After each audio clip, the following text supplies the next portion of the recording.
Hello dear friend, आप सभी का इजी लर्न में स्वागत है। आई होप आप सभी अच्छे होंगे और अपनी स्टडी प्रॉपर तरीके से कर रहे होंगे।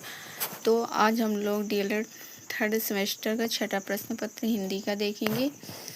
हमारा चैप्टर 8 चल रहा था। चैप्टर 8 में मैंने चैप्टर 8 का फर्स्ट पार्ट किया था। आज जो है चैप्टर 8 का सेकंड पार्ट रहेगा, क्योंकि चैप्टर जो है थोड़ा लॉन्ग चैप्टर है, इसलिए कम से कम 3-4 पार्ट में पूरा होगा। ठीक, तो इससे पहले मैंने आपको 15वीं क्लास करा दी थी। आज जो है हमारी 16वीं क्लास रहेगी। तो इससे पहले मैंने आप लोगों आप इससे पहले जो क्लास कराई थी उसमें क्या क्या देखा गया था, उसमें हम लोगों ने अल्प विराम चिन्ह के बारे में पढ़ा था। ठीक, कि अल्प विराम चिन्ह क्या होता है, इसे कैसे कहाँ पे यूज करते हैं, इसके बारे में पढ़ा गया था। ठीक, देखिए अल्प विराम, ठीक, इसके बारे में मैंने आपको सारा कुछ बता दिया था। तो जो हमारी क्लास में कहाँ तक हो गई थी, यहाँ तक मैंने आपको सारा कुछ बता दिया था। ठीक, अब आगे देखेंगे, यहाँ से देखेंगे हम लोग चौथा नंबर। ठीक, इसमें क्या है कि इसमें देखेंगे शब्द युग्मों में अलगाव दिखाने के लिए, शब्द जो है वो शब्द युग्मों में अलगाव दिखाने के लिए। ठीक, तो जैसे पाप और पुण्य, ठीक, पाप और पुण्य, कामा सच और झूठ, कामा कल और आज। ठीक, इनमें क्या है, शब्द युग्मों में क्या है, अलगाव दिखाने के लिए है। ठीक, वहीं पे 5वां नंबर हो जाएगा पत्र में अभिवादन और समापन में, पत्र में अभिवादन और समापन में। ठीक, जैसे पूज्य माता पिताजी, पूज्य माता पिताजी, ठीक, मानवर कामा महोदय। ठीक है, आगे देखिए,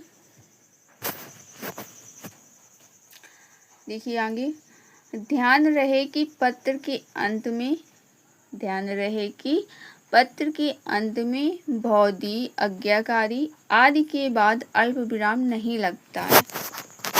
आपको इन बातों को ध्यान में रखना है कि पत्र के अंत में क्या है, भौदी और आज्ञाकारी आदि के बाद अल्प विराम हम लोग नहीं लगा सकते। ठीक, वहीं पे छठा नंबर देखिए, कह रहे तारीख के साथ महीने का नाम लिखने के बाद और सन या संवत के पहले। क्या कह रहा है इसमें कि तारीख के साथ, ठीक, महीने का नाम, तारीख के साथ महीने का नाम लिखने के बाद, ठीक है, और सन या संवत के पहले क्या करेंगे, देखिए एग्जाम्पल के तौर पे देखिए, जैसे 2 अक्टूबर कामा 2 अक्टूबर, ठीक, उसके बाद सन है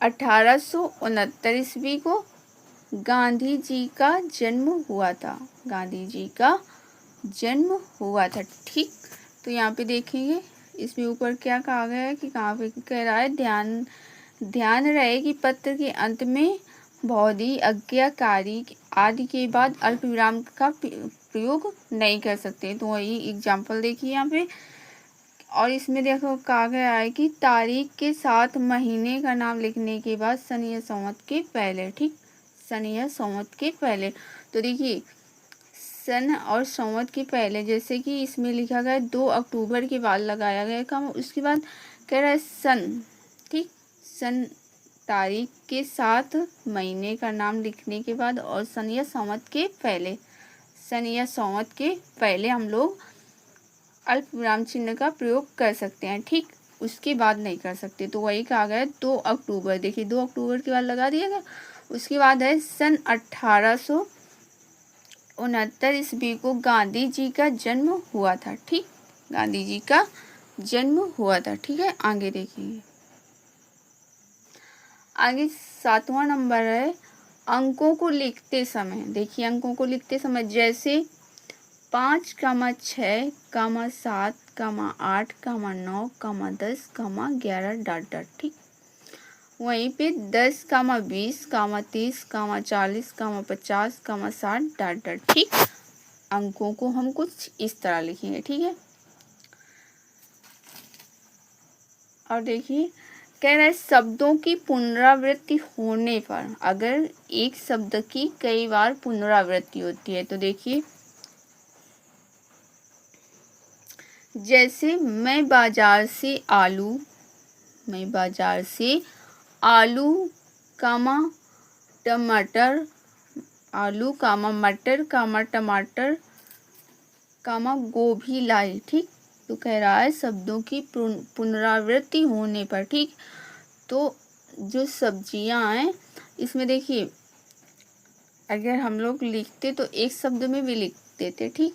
वही शब्दों की पुनरावृत्ति अलग अलग हुई है, मतलब कि एक एक शब्द को अलग अलग बताया गया है, ठीक। आगे देखिए भागो भागो आग लग गई, भागो भागो आग लग गई, ठीक। तो यहाँ पे क्या हुआ है, शब्दों की पुनरावृत्ति हुई है, ठीक। जैसे 2 बार आपका आया है भागो भागो आग लग गई, शब्दों की पुनरावृत्ति यहाँ पे हुई है, ठीक। आगे देखिए आगे नोट है अल्प विराम का प्रयोग केवल 3 बार कर सकते हैं। क्या कर सकते हैं, अल्प विराम का केवल हम 3 बार ही यूज कर सकते हैं, ठीक। इससे ज़्यादा बार यूज नहीं कर सकते। वहीं पे 9 नंबर देखेंगे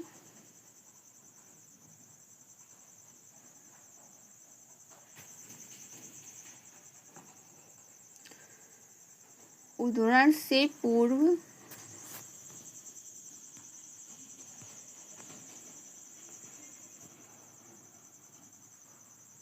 उद्धरण से पूर्व की के बदले में अल्प विराम का प्रयोग, उद्धरण से पूर्व मतलब पहले, ठीक। की के बदले में अल्प विराम, जैसे नेताजी ने कहा, नेताजी ने कहा, ठीक। दिल्ली चलो, नेताजी ने कहा दिल्ली चलो, ठीक। तो यहाँ पे क्या कह रहा है कि उद्धरण से पूर्व, उद्धरण से मतलब पहले, ठीक। उद्धरण से पहले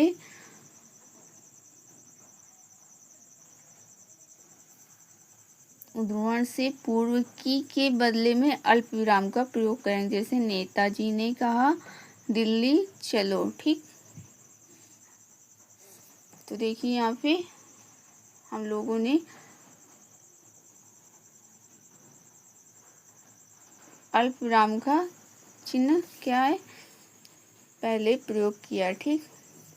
वहीं पे 10वां नंबर हो जाएगा जहाँ, यहाँ कामा, वहाँ कामा, अब कामा, तब कामा, तो या आदि शब्द लुप्त हों, आदि शब्द लुप्त हों, लुप्त हों का मतलब दिखाई, जो दिखाई ना दें, ठीक।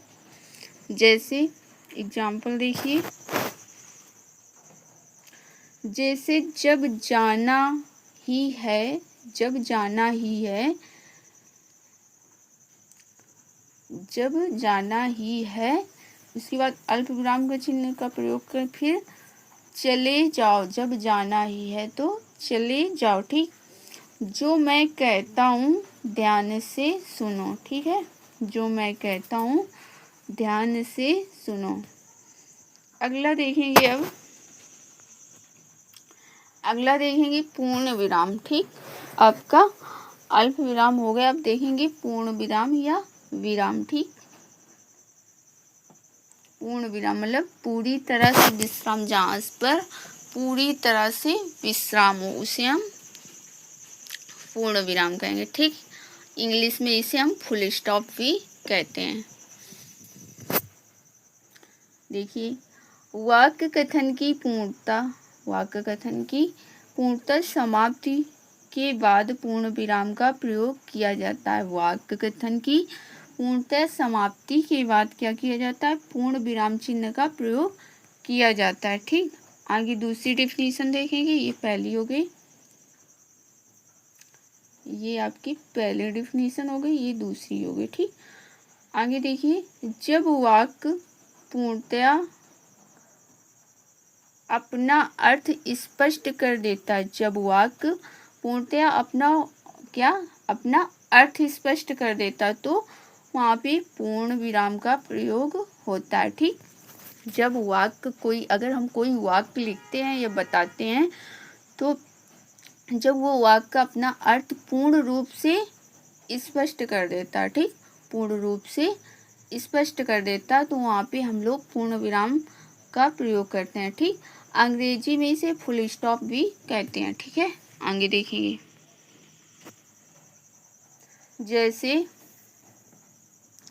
बच्चे स्कूल जाते हैं, बच्चे स्कूल जाते हैं, तो ये देखिए हम लोगों ने उसके बाद लास्ट में जब ये वाक्य स्पष्ट पूरा हो गया तो हम लोगों ने पूर्ण विराम का प्रयोग कर दिया। ठीक, लास्ट में। नंबर दूसरा, यश पढ़ाई करता है, यश पढ़ाई करता है, इसमें भी देखिए जब वाक्य पूर्ण हो गया तो हम लोगों ने पूर्ण विराम चिन्ह का लास्ट में प्रयोग कर देते हैं। ठीक, आगे देखेंगे।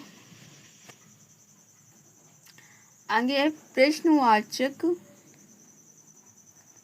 और विस्मयादि बोधक वाक्यों को छोड़कर सभी प्रकार के वाक्यों में पूर्ण विराम का प्रयोग करते हैं।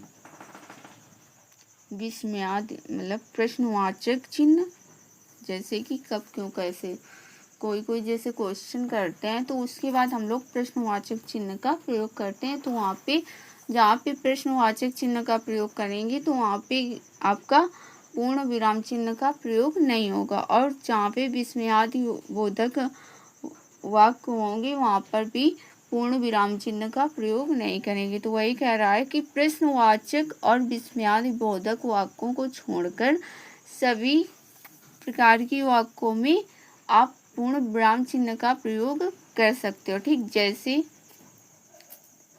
जैसे प्रयाग में गंगा यमुना का संगम है, जैसे प्रयाग में गंगा यमुना का संगम है। ठीक, आगे देखिए।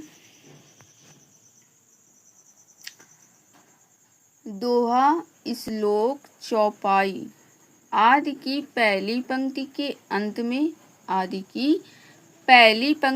अंत में एक पूर्ण विराम तथा दूसरी पंक्ति के अंत में 2 पूर्ण विराम लगाते हैं। जैसे अगर हम लोग दोहा लिखते हैं या श्लोक लिखते हैं या कोई चौपाई मान लो लिखते हैं, ठीक, तो इसमें क्या होता है, इसमें 2 शब्द, मतलब जब हम लोग लिखते हैं कोई भी दोहा या चौपाई तो इसमें 2 वाक्य बनते हैं। ठीक, तो वही कहा गया है कि मतलब कि 2 पंक्तियां बनती हैं। जब हम दोहा, श्लोक या चौपाई लिखते हैं तो उसमें आपकी 2 पंक्तियां बनती हैं। ठीक, तो वही कहा गया है कि पहली पंक्ति के अंत में आपका एक पूर्ण विराम चिन्ह का प्रयोग किया जाएगा और जो दूसरी पंक्ति पूर्ण होगी उसमें 2 पूर्ण विराम चिन्ह का प्रयोग करेंगे। जैसे देखिए, उदाहरण के तौर पे देखिए,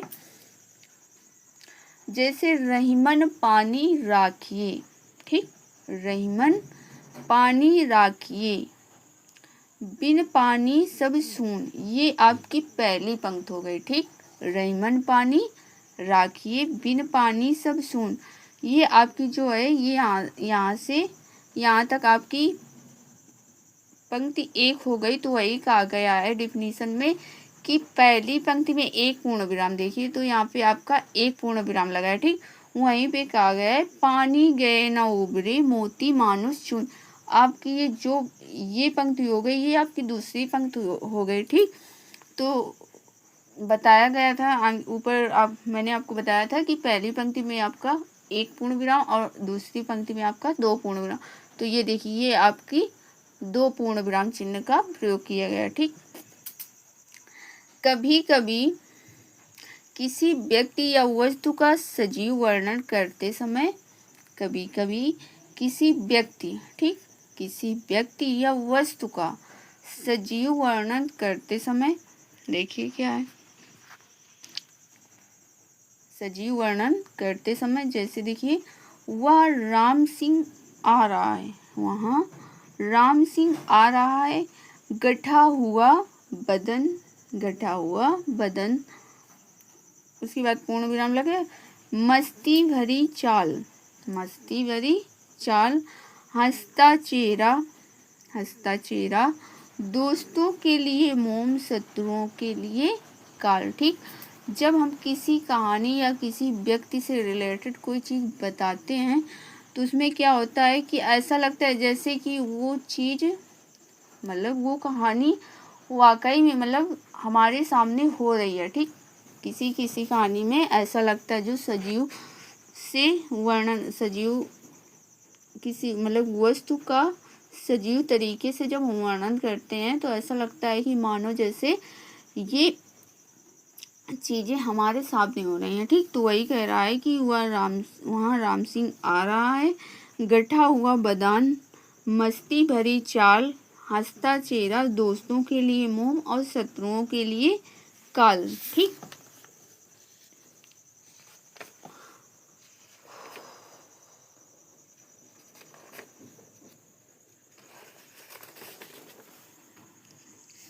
तो जो आपका है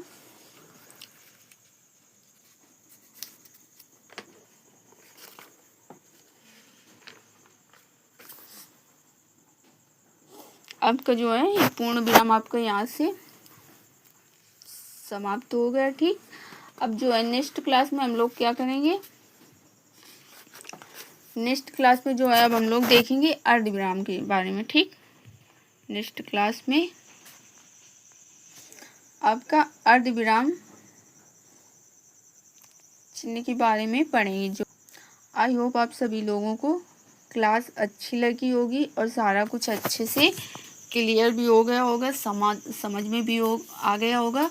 अगर क्लास अच्छी लगी हो, सारा कुछ क्लियर हो गया हो, समझ में आ रही हो क्लास, तो चैनल को सब्सक्राइब और वीडियोस को लाइक कमेंट कर दिया करिए। और जहाँ भी कोई भी दिक्कत समझ में आए तो आप लोग कमेंट में बता सकते हो कि क्लास क्लियर दिख रही नहीं दिख रही, सारा कुछ बता सकते हो। ठीक, अब मिलते हैं नेक्स्ट क्लास में। आज की जो क्लास थी यहीं तक थी।